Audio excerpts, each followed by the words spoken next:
Memasuki masa tenang jelang pemungutan suara 14 Februari mendatang, Bawaslu akan memastikan semua pihak mematuhi aturan yang berlaku. Memasuki masa tenang yang akan berlangsung 11 hingga 13 Februari, Bawaslu kembali mengingatkan agar pihak yang terlibat pemilu tidak melakukan aktivitas kampanye setelah masa kampanye berakhir.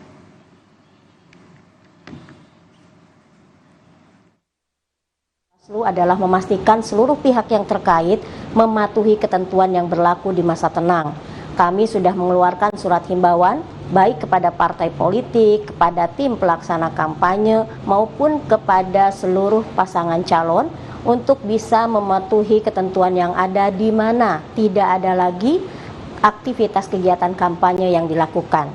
Seluruh media massa cetak maupun media massa daring, media sosial dan lembaga penyiaran dilarang menyiarkan iklan, rekam jejak, berita, atau bentuk lainnya yang mengarah kepada kepentingan kampanye pemilu yang menguntungkan atau merugikan peserta pemilu.